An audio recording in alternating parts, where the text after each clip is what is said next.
Vamos a darle lectura a esta porción de las Escrituras, ¿ya?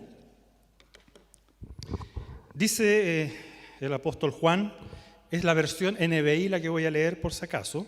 Si es que alguno usa Reina Valera pueden encontrar algunas diferencias, menores obviamente, pero siempre hay alguna forma de redacción distinta. Dice, todo el que cree que Jesús es el Cristo ha nacido de Dios, y todo el que ama al Padre ama también a sus hijos. Así, cuando amamos a Dios y cumplimos sus mandamientos, sabemos que amamos a los hijos de Dios.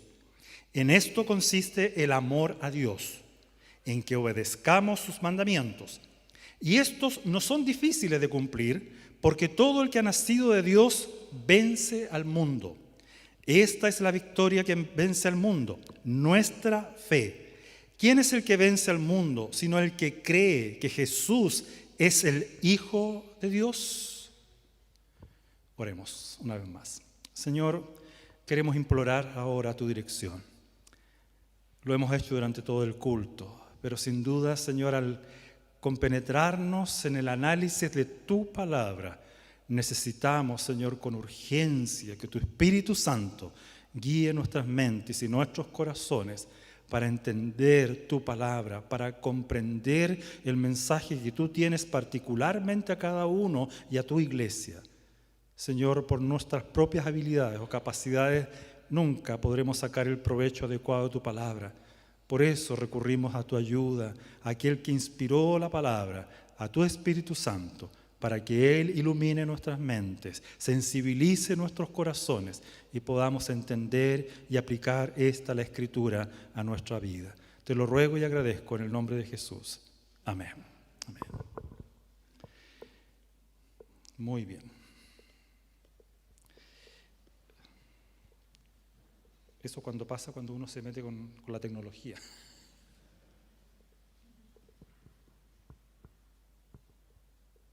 Ahí sí. Hace más o menos 6 décadas atrás, o sea, 60 años, el astronauta ruso Yuri Gagarin, ¿escucharon hablar de él alguna vez? ¿Ya? Fue el primer ser humano en contemplar la Tierra desde el espacio, ¿no es cierto? Dando lugar a lo que los expertos llaman el efecto de visión general. ¿Se pueden imaginar, no es cierto?, para los que creen que el ser humano ha salido de la Tierra? Sé que hay algunos negacionistas por ahí que no creen todavía. Bueno, me imagino, ¿no es cierto?, lo que significa mirar el planeta Tierra desde el espacio, ¿ya? Imagínense la visión que este hombre tuvo. Este fenómeno de efecto de visión general ocurre, se dice, cuando uno ve la Tierra desde arriba y se da cuenta, como él lo dijo, de esta infinidad en la cual nos encontramos. Él dice, vi que las fronteras desaparecían y los problemas cotidianos parecían, dice él, minúsculos. Ron Garan, otro astronauta y defensor humanitario, comparte la experiencia de Gagarin abriendo una conversación sobre cómo esta perspectiva, dice él, única, podría ser la clave para resolver todos los problemas a los que la humanidad se enfrenta. ¿Entendieron lo que dije? Ron Garan dice que el efecto de visión general que tuvo Yuri Gagarin es la perspectiva única que el ser humano debería tener y así poder resolver todos los problemas a los que la humanidad se enfrenta. ¿Qué les parece? ¿Esa es la solución a todos los problemas de la humanidad? ¿Salirnos de esta tierra? Tener una visión, ¿no es cierto?, panorámica de la Tierra y ver que en realidad no se ven fronteras ni nada, que deberíamos ser uno solo. Ahí está. ¿Qué les parece? ¿Es esto la clave? Hermanos, cuando vamos al Evangelio, y en este caso a la carta de Juan, la tesis central de Juan en este inicio del capítulo 5 es que el amor a Dios no existe sin amor a los hermanos. Es decir, la fe, escuchen bien esto, la fe y el amor aquí son exhibidos como una unidad esencial. En pocas palabras, tú y yo no podemos tener fe en Dios sin tener, ¿qué cosa? Amor por los hermanos. La comunión de la fe cristiana, queridos, conlleva en sí y produce como fruto amor fraternal. Es lo que quiero que veamos hoy día. Cuando uno tiene nueva vida en Cristo, hay frutos que deben manifestarse. Y uno de los frutos que Juan va a destacar aquí, ¿cuál es? El amor hacia los hermanos. A mí me tocó predicar sobre esto, algo similar, hace varios mensajes atrás, también relacionado con la carta. Porque Juan es muy recurrente en qué cosa? En hablar sobre este tema del amor. Por eso se le conoce también como ¿quién? El apóstol del amor. Además fue conocido como el discípulo amado. ¿Ya? Así que habla en primera, ¿no es cierto?, de primera experiencia de lo que significa amar. Él se sentía muy amado ¿por quién? Por Jesús. Lo vemos, ¿no es cierto?, en la cena del Señor, dice la Biblia que él se acurrucó al lado de Jesús, porque era el menor de los apóstoles. Entonces se sentía con mucho afecto y sabía de lo que estaba hablando. Y aquí ya es un hombre anciano. Por lo tanto, quiero que me acompañen, hermanos míos, a analizar 2 puntos en esta mañana, que espero nos den más luz sobre lo que es la fe verdadera y los frutos que ésta conlleva. Y lo primero que quiero que analicemos, si están anotando, es que la nueva vida y el amor fraternal van estrechamente relacionados. La nueva vida y el amor fraternal. La persona, queridos, que cree en Jesús ha adquirido una nueva vida. Eso dice la Escritura. Si tú has creído en Jesús, has adquirido una nueva vida. Una nueva naturaleza, dice la Biblia, que ha sido otorgada ¿por quién? Por el mismo Dios Todopoderoso. Claramente lo expresa el apóstol Pablo en Efesios 2:1 cuando dice, y Él os dio vida. Hablando, ¿no es cierto?, ¿de quién? De Dios. Él os dio vida a vosotros, le dice a la gente en Éfeso, cuando estabais en la condición de muertos en vuestros delitos y pecados. Nunca olvidemos que Dios nos ha sacado de una condición de muerte espiritual. Tú ni yo podíamos acceder a tener fe en Dios si no hubiese sido por la intervención ¿de quién? De la misericordia, la bondad y el amor de Dios desplegado con todo poder a tu alma muerta. Y dice, y Él te dio vida cuando te encontrabas en esta condición. Y no solo de muerte espiritual, sino que una muerte que tenía en sí, ¿qué cosa?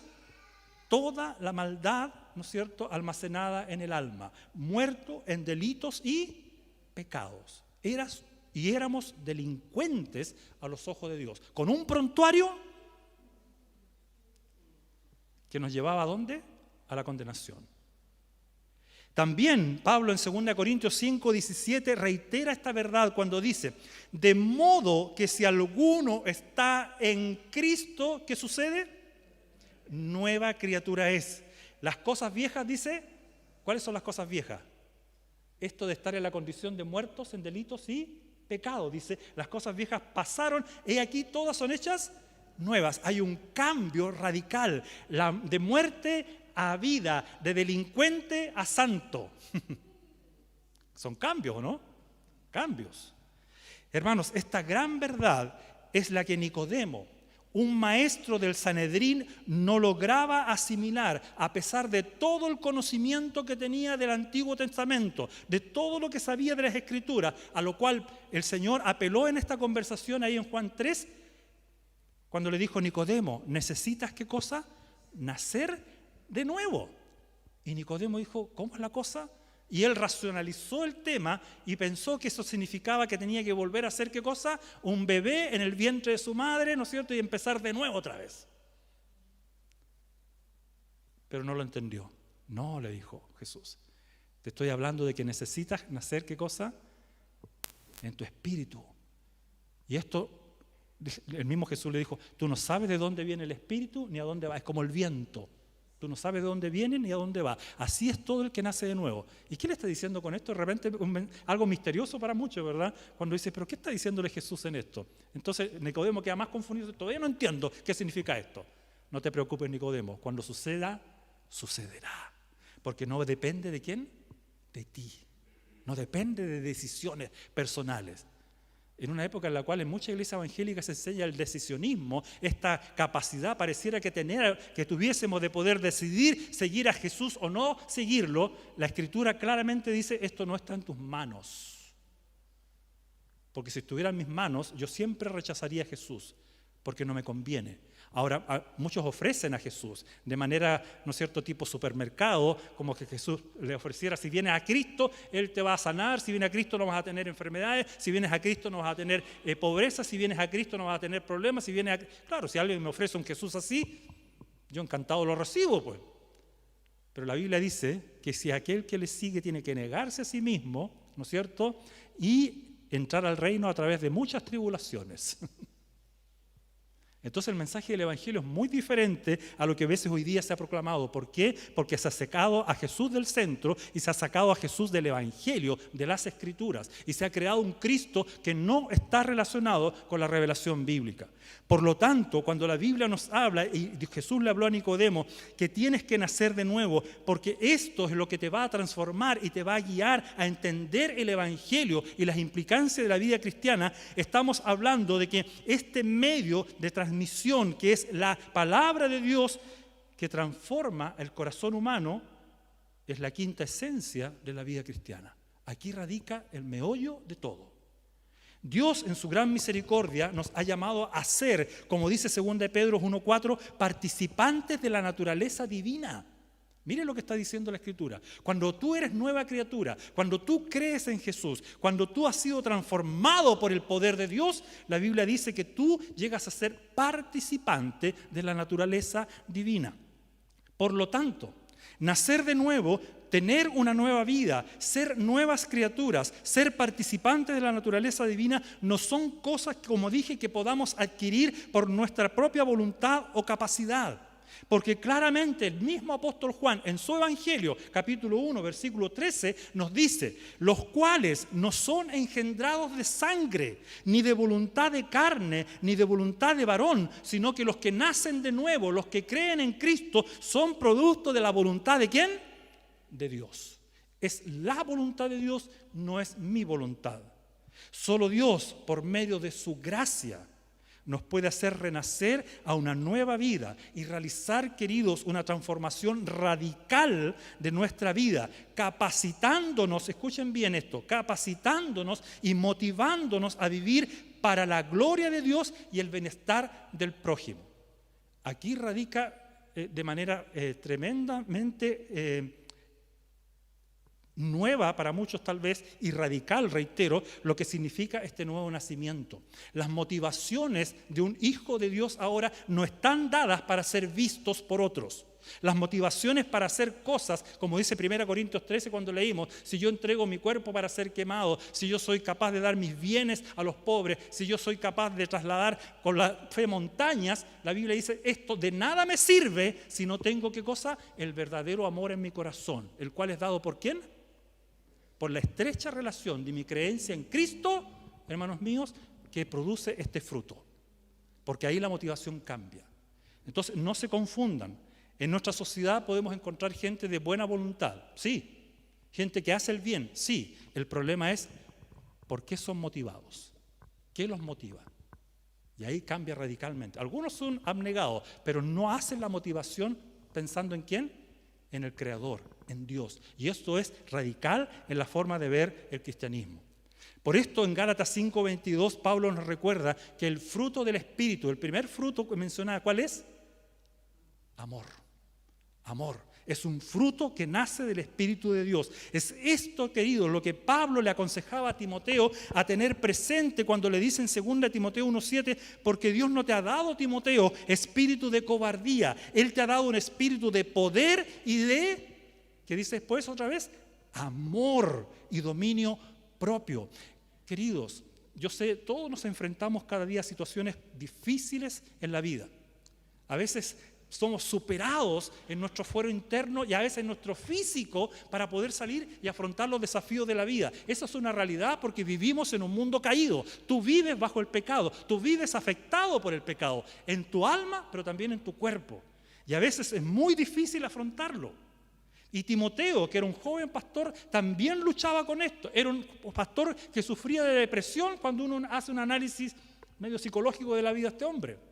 Y por eso constantemente Pablo le tenía que alentar a Timoteo, decir: Timoteo, aliéntate, pero no te alientes en tus capacidades, no pienses en tus habilidades, no pienses yo puedo, yo soy superhéroe, yo soy un victorioso, yo soy un vencedor, como algunas personas. Tú no eres nada, Timoteo. Sin la ayuda de Dios, sin el poder que Dios te ha dado, tú no eres capaz de afrontar los desafíos de la vida cristiana, porque no tenemos lucha contra sangre y carne, sino contra huestes espirituales de maldad. El cristianismo se vive en una esfera de lucha que va más allá de tu capacidad humana. Y si no entiendes que necesitas nacer de nuevo, que necesitas este poder de Dios obrando en tu corazón, entonces no vas a poder avanzar en la vida cristiana. Ante la importancia que Juan y la Escritura en general le dan a creer en Jesús, es que quisiera brevemente aclarar también lo que Juan quiere decirnos con esta expresión. Es interesante, una sola vez en la Escritura dice que más a todos los que le recibieron, a los que creen en Jesús, Dios les dio potestad de ser llamados, ¿qué cosa? Hijo de Dios. Una sola vez la Escritura habla de recibir a Jesús. Pero lo que más la Escritura dice es que debes creer en Jesús. Y usted dirá, ¿y cuál es la diferencia? Es que hay una gran diferencia. Porque para el judío, ¿no es cierto?, la expresión creer era una expresión activa porque es un verbo. Creo. Yo creo, tú crees, él cree. Y la Biblia dice, es necesario creer. ¿Pero creer qué cosa? ¿En qué creemos? ¿En qué cree el ser humano hoy día? Estamos a las puertas de la Navidad, una Navidad más. ¿Y qué es lo que escucha uno y ve en la televisión y en todas partes? Siempre la misma historia. Bueno, se están peleando, ¿no es cierto?, los que son tipo Grinch, anti-Navidad, versus, ¿no es cierto?, los que celebran Navidad, versus los que celebran Navidad con contenido y sin contenido, y ahí está la disputa. ¿Sí o no? Hoy día la Navidad está vacía. ¿Sí o no? Se le ha quitado el centro y el foco de atención a la Navidad. Y cuando uno ve las películas de Navidad y ve las películas de los, ¿cómo se llaman esta cuestión? Los Navi Lovers. ¿Qué es lo que ves? ¿Qué es lo que escuchas allí? ¿Ah? Sí, los adornos de Navidad, qué lindo, el viejito pascuero, qué lindo, los renos, qué lindo, todo es amor, todo es, ¿no es cierto?, flores, luces y colores, qué sé yo, un angelito por aquí, un angelito por allá. Pero ¿escuchan hablar de Jesús alguna vez o no?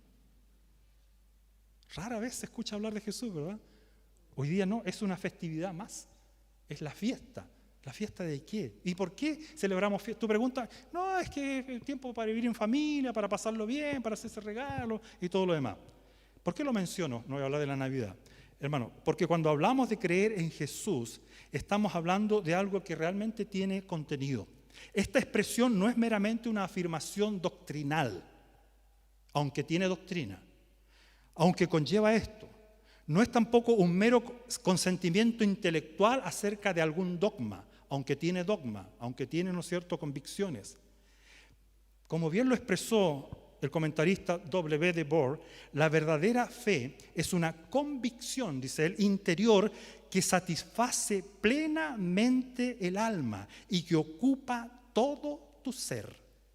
Es decir, cuando yo creo en Jesús, para mí todo está, ¿no es cierto?, todo circula en torno a ¿quién? A la persona de Jesús.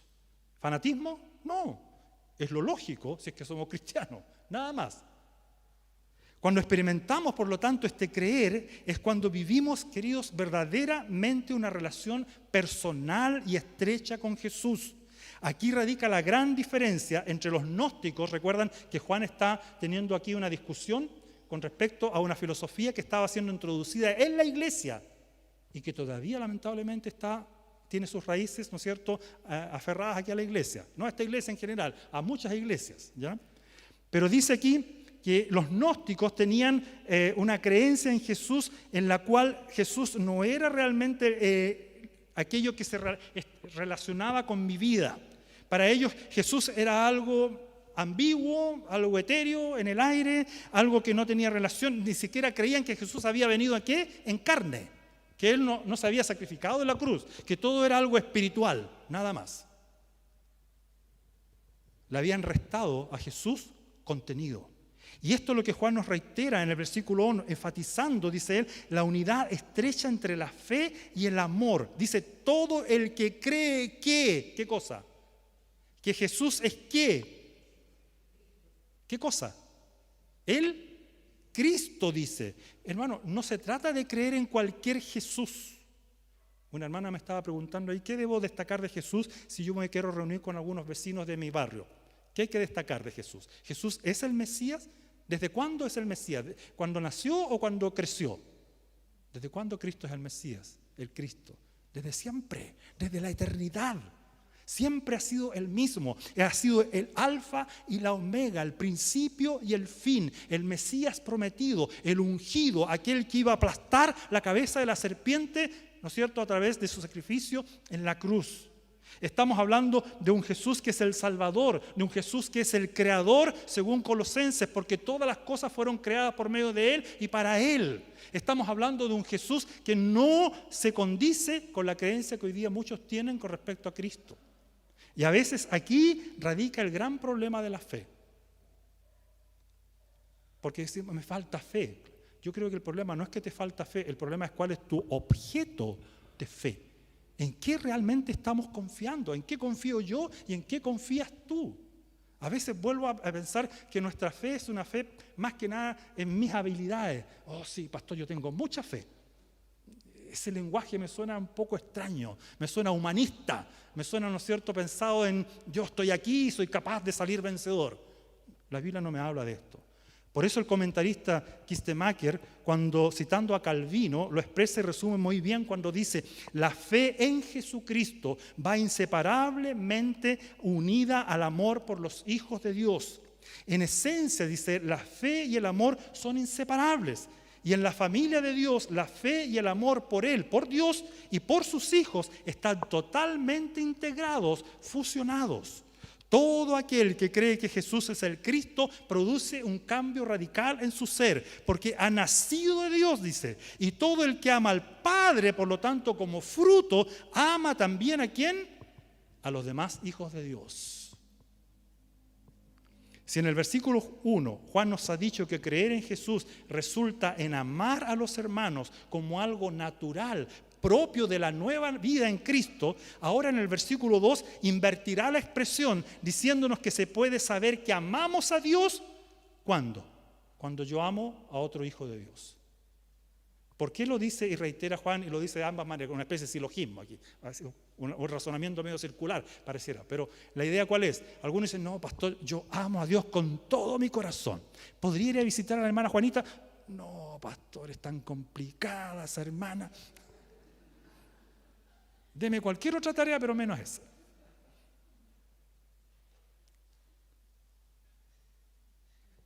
Yo amo tanto al Señor. ¿Y cómo está tu relación con tu esposo? No me hable de ese hombre. ¿Han escuchado cosas así o no? ¿O has vivido algo así tú, fuera de bromas? ¿Amas a tu hijo? ¿Amas a tus nietos? Me cuesta de repente. Lo reconozco. Y yo sé que los nietos también, de repente, pues el tata se pone pesado a veces. Yo tengo que recordarles que yo soy el capitán del barco en la casa. Cuando ellos sean capitán de sus propios barcos, hagan lo que quieran, pero mientras estén bajo el alero mío, y a veces sí, a veces uno, reconozco, a veces no se expresa o proyecta con el amor de Cristo hacia otras personas. El que cree en Jesús ama a Dios, ama al hermano, y saben, aquí viene algo importante que voy a destacar también, y guarda sus mandamientos. ¿Sabe? Aquí Juan hace una cadena, ¿no es cierto?, en la cual si falla un eslabón, falla todo. Mira, escucha bien. Todo el que cree que Jesús es el Cristo, primera cosa, sucede algo. ¿Qué pasa? Ha nacido de Dios. Y todo aquel que ama al Padre, como consecuencia, ama también a los hijos de este Padre, a otros hijos o a tus hermanos. Versículo 2. Así dice Juan, cuando amamos a Dios y cumplimos sus mandamientos, nótese, mira lo que dice después, Ahora sabemos o podemos tener la certeza que amamos a quienes, a los hijos de Dios. Y el versículo 3, en esto consiste el amor a Dios. Miren, Juan lo reitera, es reiterativo, repetitivo, porque parece que tenemos un problema de comprensión. Y dice aquí, en esto consiste el amor, en que obedezcamos sus mandamientos. Y estos, dice, no son difíciles de cumplir. U otra expresión dice, no son gravosos, es decir, no son una carga, una molestia, no son pesados. En mi segundo punto, mi segunda tesis hoy día es ¿cómo se comprueba el verdadero amor según Juan? Capítulo 5, versículos 2 y 3. ¿Cómo se comprueba el verdadero amor? Una ilustración. Estaba con mi nieto menor, Luan, que ustedes conocen cómo es, ¿no es cierto? Tranquilo. Es nuestro Milei en la casa. ¿Lo han visto? Se parece a Milei.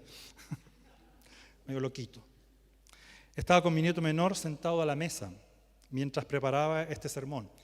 Y en un momento, Luan tomó una herramienta que yo había dejado ahí en la mesa de la caja de herramientas, una llave inglesa, grandota, pesada. Y yo le dije, por temor a que se le cayera, ¿no es cierto?, encima y le hiciera daño, le dije, Luan, guarda esa herramienta en la caja. Y adivinen qué hizo Juan. Gracias, Luan, ¿qué hizo? Inmediatamente. ¿Me obedeció? Para nada, pues. Siguió jugando con la herramienta. Luan le dijo otra vez, guarda esa herramienta en la caja. Ahí seguía dándole la herramienta. Y justo estaba pensando en esto, preparando el sermón. Entonces dije yo, voy a experimentar algo. Y le dije, Luan, ¿me amas? Me miró y dijo, sí, tata, te amo. Él dice eso, sí te amo. Ah, gracias, le dije yo. Ok, entonces guarda esa herramienta en la caja. ¿Y saben qué hizo? La guardó. La guardó. Así que voy a cambiar la estrategia con él. Interesante el efecto, ¿verdad? En los versículos 2 y 3, Juan nos dará una prueba, queridos, una prueba objetiva del verdadero amor. Y esta se manifestará, dice él, ¿cuál es la prueba objetiva? Es decir, que yo puedo visualizar de que realmente amo. Dice Juan, esto se manifiesta por guardar o obedecer, ¿qué cosa? Los mandamientos. Los mandamientos, queridos, son como el marco ético del amor. Es decir, yo una vez lo expliqué, el marco ético, la palabra ética viene de ethos, del griego, que significa establo, donde se guardaban los caballos, los animales.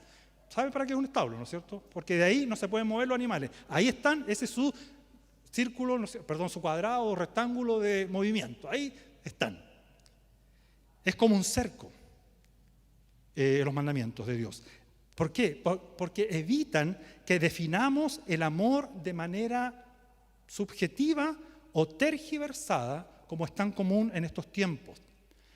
Hermano, y esto es tan importante, porque si nos salimos de este marco, podemos pensar en el amor como cualquier cosa. Hoy día, el amor, como mencioné en un mensaje anterior, ha quedado relegado a un mero deseo, a una emoción, o en donde yo si me siento con ganas y deseos, amo, o manifiesto cariño hacia otra persona. Si no tengo ganas, los mando a la China, ¿no es cierto? Me enojo, se acabó. Hermano, cuidado con creer que guardar los mandamientos también sea un medio de salvación. No está diciendo esto Juan aquí. Él está diciendo que guardar los mandamientos no es para salvarse, sino que es una expresión o consecuencia natural ¿de qué cosa? De mi amor, ¿a quién? A Dios. Nótese. A muchos nos suena extraño pensar en mandamientos como algo, ¿no es cierto?, que nazca del amor. Pensamos, no sé, los mandamientos son algo, no, los mandamientos son algo pesado, algo que molesta. ¿A quién le gusta obedecer? ¿Te gusta obedecer, Gonzalo? ¿Te gusta obedecer a ti, hermano mío? ¿Ah? ¿Te gusta que te den órdenes o no? ¿A quién le gusta? ¿Ah? A nadie, ¿no es cierto? Ni en el trabajo. Cuando nos decían algo, bueno, ya, y partíamos. Pero esto es decir, sí, encantado, ahí voy, feliz y contento. No, somos dados a qué cosa, a corcovear, diríamos en buen chileno, con respecto a qué cosa, a un mandato, a una orden. Pero la Escritura dice que los mandamientos de Dios son el marco ético en el cual yo me debo desenvolver. Así, por lo tanto, el verdadero amor se rige por los mandamientos. Escuchen bien. Y uno de los principales mandamientos dice, ¿cuál es el principal mandamiento? Amarás al Señor tu Dios con todo tu corazón, con toda tu alma, con toda tu mente y con todas tus fuerzas. Mire, más encima le agrega al mandamiento, ¿qué cosa? Ponle más y todavía. Y a tu prójimo como a ti mismo. Agregado a esto, destaco aquí, hermanos, que parte del mandamiento dice y está relacionado con el amor al prójimo. ¿Y quién es tu prójimo? Obviamente, el que está más cercano a ti. De ahí viene la palabra próximo, lo que está a tu lado. Y la pregunta es, ¿lo amas? Mira que está a tu lado. ¿Lo amas? Pastor, no lo conozco. No te pregunté eso. Te pregunto, ¿amas a tu prójimo? ¿Estarías dispuesto a prodigarte por él? Hermanos, si me dices que es tan difícil, porque algunos me han dicho, pastor, usted no sabe cómo es él o ella, lo complicado que es. ¿Cuántas veces hemos escuchado excusas como esta? La respuesta de Juan sería a tu excusa, ¿no es cierto?, que este mandamiento no es difícil de cumplir. O como dice la versión Reina Valera, no es gravoso, no es una carga, no es pesado. ¿Por qué, según Juan, no es difícil amar? Si pareciera que sí es difícil amar, pues. ¿Y saben? Y la respuesta es, porque todo el que ha nacido de Dios vence al mundo. Mírenlo, aquí dice, en esto consiste el amor, en que obedezcamos sus mandamientos. Dicen que obedezcamos sus mandamientos y estos no son difíciles de cumplir. Versículo 4, porque todo el que ha nacido de Dios, y vuelvo a lo que salía el versículo 1, la importancia de creer, todo aquel que cree que Jesús es el Cristo, todo el que cree que Jesús es el Cristo y que ha nacido por lo tanto por el producto de esta creencia, de nuevo, dice la Escritura, todo el que ha nacido de Dios, ¿qué pasa con él? Vence al mundo. Esta es la victoria que vence al mundo. Nuestra, otra vez reitera Juan, nuestra creencia en este Cristo. ¿Quién es el que vence al mundo? Versículo 5, sino el que cree que Jesús es el Hijo ¿de quién? De Dios. ¿Ves la estrecha relación entre fe y amor? No puedo estar desconectado de esto. Yo no puedo decir que amo a Dios o creo en Dios y participo con toda la iglesia, pero tengo resentimiento en mi corazón hacia alguien. Algo no está bien. Prediqué el domingo pasado en otra iglesia, en una iglesia bautista, por eso no estuve. Me invitaron a predicar. Y toqué este tema, aunque prediqué sobre el tema anterior de Juan. Pero ahí agregué algo. Y fue la tristeza, le dije a ellos, de haber convivido con un líder que se peleó con medio mundo. Se peleó con otros líderes. Se peleó con la iglesia. Se peleó con quien se pasaba por su camino. Llegó a tener tanta odiosidad en su corazón que terminó yéndose. Yo con tristeza digo y creo que Dios puso su mano sobre él. A los 6 meses su esposa enferma de cáncer y poco tiempo después muere. Y nos enteramos hace 2 meses atrás, que él también murió. Y lo que más me tuvo una semana, pero con tristeza profunda en mi corazón, es que él nunca se reconcilió con ninguno de nosotros. Y murió con odiosidad en su corazón.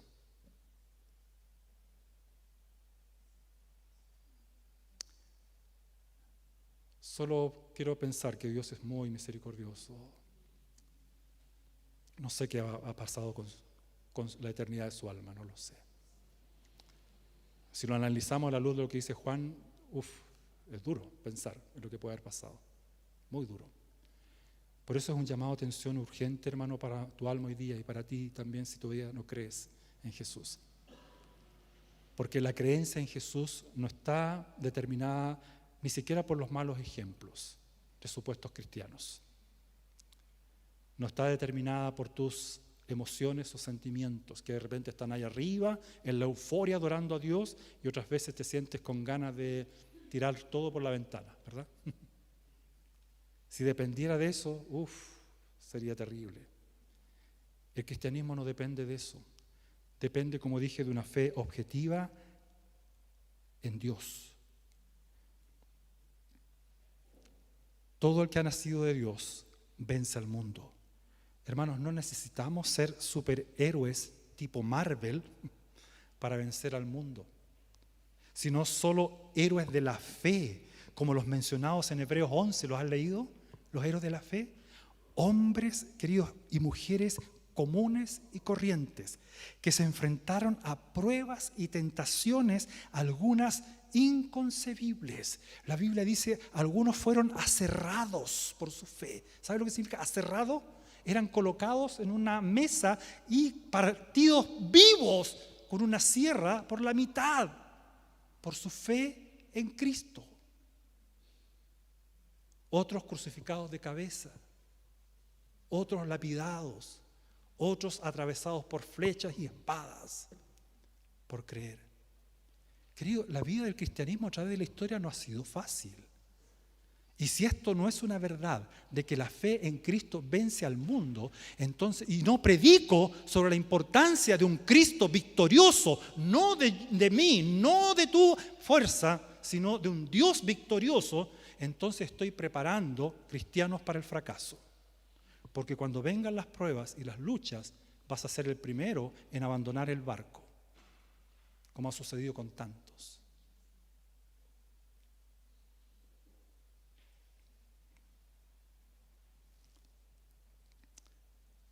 Pongamos nuestra fe, como dice Hebreos, en el autor y consumador de la fe. ¿Quién es el autor y consumador de la fe? Él. Por lo tanto, querido, no amar al hermano, mantenerse en una postura de no amor, de orgullo, al fin y al cabo, por muy difícil que la otra persona sea, es una manifestación clara, dice Juan, de no haber nacido de nuevo o de estar en desobediencia flagrante. Lamentablemente, la carga pesada que se le atribuye a los mandamientos no fue dada en su origen por Dios, sino por los fariseos de la época de Cristo, que habían añadido los mandamientos, tradiciones o anexos que ni siquiera ellos podían cumplir, como dice Mateo 11, Mateo 23, Lucas 11. Pero en cambio las exigencias de Jesús son livianas, como dice Mateo 11:30, porque mi yugo es suave, dice, y mi carga es liviana. Es decir, otra vez, conecta fe con práctica de vida cristiana, fe con amor, es aferrado a Jesús, es tomado de la mano de Jesús, es caminando con Jesús como el buey viejo y yo el buey joven, que yo puedo sobrellevar este yugo de manera fácil. Bueno sería también considerar lo que dice el salmista. El Salmo 48, David dice, me agrada, Dios mío, hacer tu voluntad. Tu ley la llevo aquí, atesorada en mi corazón, dentro de mí. ¿Por qué dice eso de la ley? Porque la ley nunca fue entregada como una carga. La ley siempre ha sido un ayo, una nodriza que cuida, que instruye, que guía y que muestra a Dios de una manera totalmente diferente como nuestra sociedad nos ha hecho creer de Dios e incluso de Jesús nuestro Salvador. La fe que vence al mundo es la que está puesta en Jesús, el Hijo de Dios. Y nuevamente aquí es bueno entender que esta es una fe objetiva, no subjetiva, no sentimental, porque el objeto de nuestra fe es Jesucristo, no está puesta en mis capacidades, en el yo puedo, como algunos creen. Cristo sigue siendo la vid, nosotros seguimos siendo sus pámpanos y unidos a Él, solo unidos a Él, podemos llevar frutos.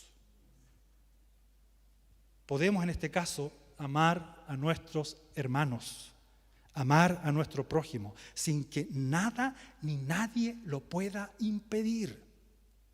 El amor fraternal, hermanos, es un amor sacrificial, siempre da, sin esperar nada a cambio también. Este tipo de amor viene del poder de Dios, nos es dado por el nuevo nacimiento y es un amor que vive constantemente apropiándose de la victoria de Jesús. Como dice Pablo en Romanos 8:37, somos más que vencedores por nuestras capacidades. ¿Eso dice o no? No saben la Biblia, ¿eh? Los pillé. somos más que vencedores por medio de aquel que nos amó. Otra vez, ahí soy victorioso, en Jesús. Como dice el comentarista Robertson, nuestra fe en Jesucristo se evidencia por 2 frutos, dice él. Confesamos que Jesús es el Hijo de Dios con todo lo que eso implica. Por favor, si no conoces quién es Jesús, te invito a conocer a Jesús a través de la Escritura, no de otro medio, no de JJ Benítez, no de las películas de Hollywood, no, a través de la Biblia. Nuestra fe en Jesucristo, dice él, se evidencia por 2 frutos. Confesamos que Jesús es el Hijo de Dios con todo lo que implica eso y vivimos acorde a esta confesión. Aquí, queridos, radica la vida victoriosa del cristiano. Es una fe cuyo contenido es Cristo y lo que Él ha hecho por nosotros. El gnosticismo de la época de Pablo negaba que Cristo había venido en carne. Tenía una creencia tergiversada sobre el Salvador y esto sin duda, queridos, los hacía vulnerables en su fe, porque la fe en Jesucristo es la médula del ser creyente, es la esencia de la vida cristiana. Y yo les pregunto ahora, ¿sabes realmente quién es Jesús? No según tu opinión, no según los documentales de History Channel o sobre las opiniones distorsionadas que la tradición o algunas películas, como dije, del cine nos han inculcado, sino sobre la verdad sobre Jesucristo revelado en la Biblia. Si se borra de la doctrina la verdad sobre Jesucristo, entonces se destruye el cristianismo en sí y quedamos sin poder alguno. No olvidemos jamás que Jesús es el Hijo de Dios, el Mesías prometido, el Dios encarnado, el verdadero hombre y verdadero Dios, el Salvador de la humanidad, el Alfa y la Omega, el principio y el fin, el creador de todas las cosas. Juan no está siendo simplista en cuanto a la creencia en Cristo, sino destacando que detrás de esta creencia subyace la victoria para el cristiano. Y vuelvo a preguntarte, ¿quién es Jesús para ti? ¿Qué sabes de Jesús hoy día tú? ¿Lo conoces realmente según la Biblia? Concluyo. Alguien dijo lo siguiente: el camino del amor está pavimentado con la fe en Cristo. El camino del amor está pavimentado con la fe en Cristo. En la calle donde yo vivo, el sector donde yo vivo, comuna El Bosque, porque limita entre el bosque y la cisterna. El pavimento de la calle del Bosque está impecable. El camino para la calle de la cisterna, por donde pasa la locomoción colectiva, las micros, es un desastre. Ahí no hay hoyo, hay cráteres, realmente cráteres. Yo he visto algunos autos sacar chispas cuando pasan ahí. ¿A quién le agrada transitar por ahí? ¿Ah? A nadie, pues todos le hacemos el quite, hasta las micros. Ahora están pasando para la calle del Bosque para poder transitar sin problema. Nos gusta un camino bien pavimentado, ¿no es cierto? El camino del amor está pavimentado con la fe en Cristo. No transites por otra vereda que no sea la fe en Cristo. No camines, ¿no es cierto?, por sendas llenas de cráteres, llenas de eventos, como decían antes, o de hoyos, como decimos en buen chileno. No es agradable y nos va a ir mal. Hermanos, la capacidad de amar está ligada a la fe, pero esta fe no es en nuestras capacidades, lo reitero, o habilidades. Es una fe en Jesús, el Hijo de Dios. Aquel Jesús que podía contemplar las multitudes y ser movido a compasión por ellas. Aquel Jesús que podía caminar en la noche por las solitarias colinas que rodeaban Jerusalén y contemplar la ciudad de Jerusalén y llorar por amor por ella. Lo milagroso, hermanos míos, de su amor consistía en que podía amar a las multitudes y aún a los no nacidos todavía, incluso a aquellos que no lo amaban, por quienes vertió generosamente su sangre en el Calvario.